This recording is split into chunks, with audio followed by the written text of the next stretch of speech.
Нэгэн аав ажил дээр байтал яаралтай гэртээ ирэх хэрэгтэй гэсэн дуудлага авдаг. Тэр сандран гэрлүүгээ гүйж ирэхийг урт таалханд өгчтэй байлаа. Тэгээд гэрийн хойноос ордог замаар оржээ. Гэтэл гэрлүүгээ ортол аимшиг дүр зураг өгцөн юм. 18 настай охин нь газар эвтэж цусан тутгалтанд нас барсан байв. Хажууд нь 16 настай хүн ч муу адил аимшигтайгаар амиа алдсан байлаа. Аав нь айж зочин өргөж авсан охиноо хайж нэрийг нь дууджээ. Гэхдээ хариу өгсөнгүй. Удалгүй өргөж авсан охин гарч ирсэн ч үсэн найдан байв. Аав нь түүнийг тэрвэрч үсэн найдан байсан болохоор цусын болов гэж айсан ч охин би усанд орсон юм а гэж хэлжээ. Аав нь юу болсон талаар асуухад охин гинэт хүмүүс орж ирээд эгчдүү хоёрыг алсан. Би орон доогоор нүгдэж байсан гэж хариулсан байна. Гэхдээ аавд нь нэг л зүйл таалагдсангүй. Энэ бүхэн хитрхи сэжигтэй байсан. Өнчөө охин шиг харагддаг энэ охины цаана үнэндээ хэм байсан талаар хинч төсөөлөөгүй байлаа.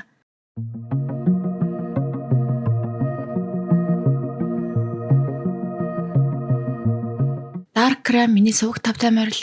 Өнөөдөр аимшигтай зүрх шимшрэм нэгэн иргэн талаар ярих гэж байна. Бичлэг эхлэхээс өмнө лайк, саба, дарахаа буу мартаарай. Крузын гэр бүл бол Филиппиний Капотаба мужид амьдардаг маш сайхан гэр бүл байв. Аавыг нь Круз гэдэг нэртэй дунд сургуулийн багш, харин эхнэр нь Лавален баг сургуулийн захирал байсан. Тэд чинээлэг биш хангалуун 50 амьдралтай байжээ. Тэд 2 хүүхэдтэй байсан. 2021 онд том охин Крисэл Гвен нь 18 настай сүлэгчийн сургууль сурж байсан. Харин дүү нь 16 настай Крисвел Луис ирээдүйд хуульч болохыг мөрөөддөг байв. Хоёулаа сурлагын хувьд ч хүмүүжил зан аршингийн хувьд ч маш сайн хүүхдүүд байсан. Багш найзуудынхаа хариунд итгэлийг хүртсэн эгчдүү хоёр байжээ. Тэр ондоо Гвен Жани Севал хэмээх 17 настай охинтой нэгэн арга хэмжээндээр танилцсан юм. Жанис өнчөө охин байсан тул нэг айлын гэрээ үйлчлэгч хүүхд тасрах шийдэг байжээ. Тэр айлынхан арга хэмжээнд эрэхтэй Жанисыг дагуулж ирсэн юм. Гвен болон Жанис хоёр анх уулзаа сайн найзууд болсон. Тэд улам дотносох тусам Гвен болон түүний дүү Луис Жанисын амьдралын талаар илүү ихийг мэдэх болжээ. Жанис хэлэхдээ би өнчин 8 нас хүрэхээс өмнөх амьдралаа огт сандаггүй. Би өдөр шөнөгүй ажил хийдэг, хоол хийж, гэр зэвэрлэж, хоёр үг тардаг гэж ярьжээ. Тэр сургууль явах завгүй мөнгө бараг авдаггүй байв. Гвен Луис хоёр Жанисын ядуу өргөдөлтэй байдлыг сонсоод маш их хэмзэглэжээ. Тэгээд Гвен аав ээж хоёртоо энэ охиныг өргөж авъя, сургуулаа төгсгөхөд нь туслая гэж гуйсан байна. Эхэндээ эцэг ихэн жаахан эргэлзэж байлаа. Учир нь тэдний гэр жижигхэн байсан юм. Гэхдээ хоёр хүүхэд нь энэ охинд туслахыг чин сэтгэлээсээ хүсэж байв. Луис бүр Жанисыг миний өрөөнд орвол би зочны өрөөнд буудан дээр унтна гэж хүртэл хэлжээ. Ингээд эцэг ихэн эцэст нь зөвшөөрсөн. Бурхан биднийг энэ охин туслаарай гэж дуудсан байх гэж бодсон юм. Жанис тэдний гэрт нүүж орж ирсэн ба Луисээ өрөөнд унтдаг болов. Харин 2021 оны 7 дугаар сар гэхэд Жанисыг аль биесээр өргөж авсан байлаа. Тэр мөчөөс эхлээд тэд Жанисыг өөрийн хүүхэд шиг хайрлаж, анхаарч халамжилж, бид чамайг хизээж ганцаараа ч нөрөхгүй гэж байнга хэлдэг байсан. Гвен Луис хоёр ч муу адил түүнтэй дотн болж хамт TikTok хийж хөгжилдөж инээлдэг болсон юм. Гэхдээ энэ ад жаргал удаан үргэлжилсэнгүй. Өргөж авснаас ердөө 5 сарын дараа бүх зүйл оронгороо эргэж аимшигт зүйл тохиосон юм. 2021 оны 12 дугаар сард тэр өдөр 3 хүүхдүүд гэртээ байв. Аав Круз нь эхнэр Лавалагийнхаа ажил дээр очиж сургуулийн барилгын нэг хэсгийг засч байжээ. Гэтэл яг 2 цаг 58 минутад гэрлүүгээ хурдан хайр танаа гэр дээрэмдүүлсэн байна гэсэн дуудлага авчээ. Аав Круз сандарч гэрлүүгээ явсан. Тэр үед Жанисын сонио үйлдэл гарч эхэлжээ. Аав гэртээ очихоос ердөө 2 минутын өмнө Жанис Фэйсбүүкт пост хийсэн байна. Надад туслаарай. Гэрлөө хэн нэгэн орж ирлээ. Би үхмээргүй байна. Би одоо өрөөндөө нүгдэж байна. Туслаарай. Дараа нь ердөө 1 минутын дараа туслаарай. Би айж байна гэсэн. Түүний найз залуу энэ постыг хараад шууд залгасан ч Жанис уцаа авчаад юу ч яриаггүй гин. Тэгээд найз залуу нь зүгээр л уцаа салгаад дахид залгаагүй. Жанис мөн өргөж авсан ээж Лавалад мессеж бичжээ. Ээжээ туслаарай. Гэвч Лаваля буцаа залгахад Жанис уцаа аваагүй. Удалгүй тэр Facebook нэрээ JF болгож өөрчилсөн байна. Аав Круз дуудлага авснаас хойш 15 минутын дараа гэртээ ирэв. Хашааны хаалгаа нээхэд үүдэнд нь цус болсон хүнжил болон хутга эвтэж байлаа. Тэр уур таалгаар орохыг оролдсон ч түгжээтэй байсан тул хойноос оржээ. Түүний хайртай охин Гвен газар эвтэж цусан тутгалсан маш их зодуулж хутгалуулж насарсан байв. Хүү Луис нь ч муу адил цусандаа утгалдан гараа хүлүүлж амаа боосон байдалтай олджээ. Аав Круз Жанис гэж орилсон ч хариу байсангүй. Удалгүй Жанис гарч ирэхэд үсэн нойтон байсан. Аав нь ихэндээ зодуулаад усан цус болсон байх гэж бодсон ч Жанис би зүгээрээ би усанд орсон юм гэж таймнаар хэлсэн гин. Цагдаа нар хэдхэн минутын дараа ирж Жанисыг байцааж эхэлжээ. Тэр 3 хүн гинэт орж ирээд эхлээд Луисыг алсан. Би өрөөндөө орж хаалгаа түгжээд орон доогуур нуугдсан. Дараа нь тэд Гуайныг алсан гэж мэдүүлсэн байна. Цагдаа нар гэрийг шалгаж эхэллээ. Тэдний анзаарснаар энэ хоёр хүүхдийн үхэл ямар нэгэн энгийн дээрэн биш, харин маш их уур хилэн хорсол занал агуулсан мэт гэмт хэрэг байсан нэлт байв. Гэрт хагарахаар шил алах бейсболын цохиур алдсан. Хожим судлаад үзэхэд Луис болон Гуайныг бейсболын цохиур алах хоёроор зодож хөнөөсөн тогтогджээ. Гуайн бас 21 удаа утгалуулсан байсан. Харин Луисийн хувьд бүр аимшигтай түүнийг 51 удаа утгалсан байв. Гуайны бие дээрх цус аль хэдийн хатаж хөшөж эхэлсэн байлаа. Харин Луисийн цус дөнгөж урссан мэт бие нь халуун хэвээр байсан. Энэ бүхэн харгас алуурчид эхлээд охиныг дараа нь хүүг нь өнөөснийг илтгэж байв. Задлан шинжилгээ хийхэд 2 өдөр шаардлагатай болсон юм. Анхны байцаалтын дараа цагдаа нар Жанисыг сэжиглээгүй. Тэд ийм бяцхан охин тийм хэрцгий хэрэг үйлдэж чадахгүй гэж боджээ. Гэхдээ удалгүй бүгдэд нэг л зүйл буруу байгаа нь илт мэдэрдэж эхэлсэн. Хамгийн түрүүнд аав Крүз өөрөө сэжиглэж эхэлжээ. Тэр хэлэхдээ хэргийн газар байсан алах бол минийх, би нууш тавьсан. Тэр нуусан газрыг зөвхөн Гуайн Жанис хоёр л мэддэг байсан гэв. Дараагийн нэг сэжигтэй зүйл Жанис хэлэхдээ би өрөөндөө орж хаалгаа түгжээд орон доогуур нуугдсан гэсэн.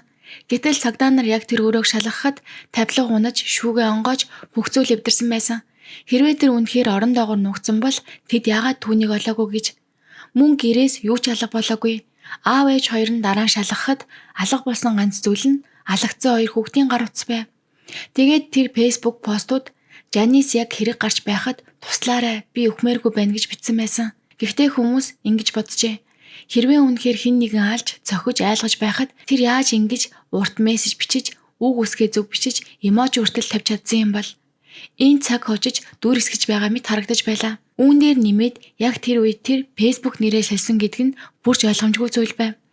Хамгийн ойлгомжгүй нь гэр нь бүхэлдээ цуснд будагдсан байхад Жанис яагаад усанд орж байсан юм бол?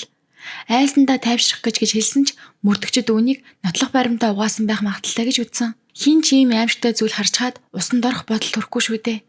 Мөрдөгчд бас цаг хугацааг шалгахад бүх зүйл Жанисын яриатай нийцэхгүй байсан. Тэр хэлэхдээ эхлээд Луисыг алсан гэж байсан. Гэтэл задлан шинжилгээний дүнгээр бол Гуайн эхэлж алагдсан байсан юм. Ээж Лаваля бас нэг зүйлийг анзаарсан. Хэрэг гарсан өдөр Жанис анхудаа тэднийг ээж аваа гэж дуудаж байсан өдөр байжээ. Энэ нь ч бас нэг хачин санагдсан дохой байв. Харин олон нийт ч бас энэ нэргийг чимээгүй өнгөрөөсөнгүй. Энэ нэргийн үнэн илрэх ёстой гэж дуугарч эхэлсэн. Сэтгүүлчид мөн оролцож энэ охин яг хэн юм бэ гэж судалж эхэлжээ. Удалгүй аимшигтай үннийг олж мэдсэн юм. Жанис үнэндээ үнчин биш байжээ. Тэр эцэг ихтэй бүр гэр бүлтэй байсан. Сэтгүүлчид 2013 онд авсан нэгэн зургийг олсон.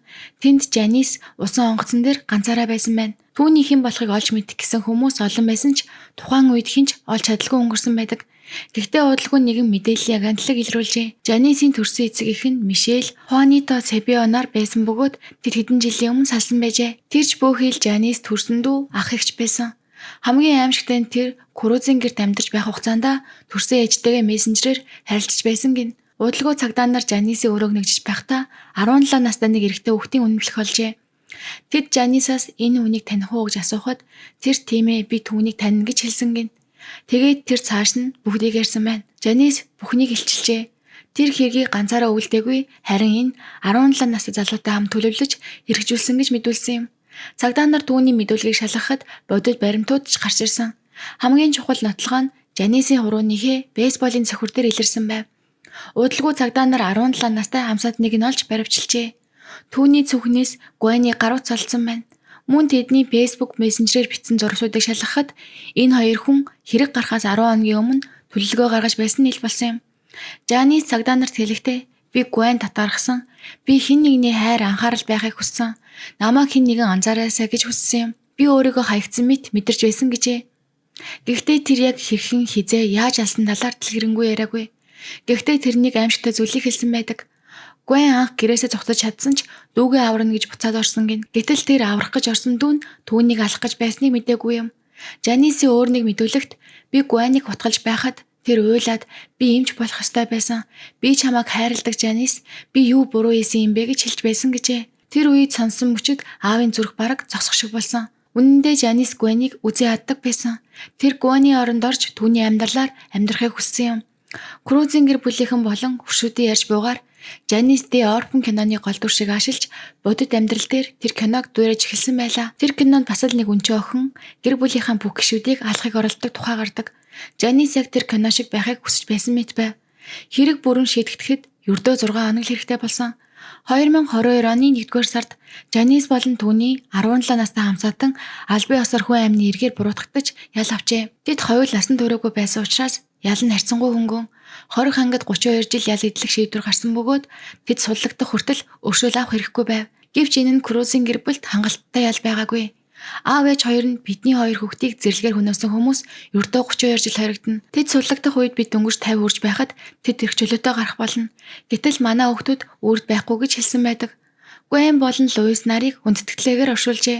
Гвенийг цагаан даашинз Луисыг хар ослол өмсүүлж тэдний дуртай дууг тавьсан гин. Удалгүй сэтгүүлчид Жанисийн төрсөн ээжийг олсон байна.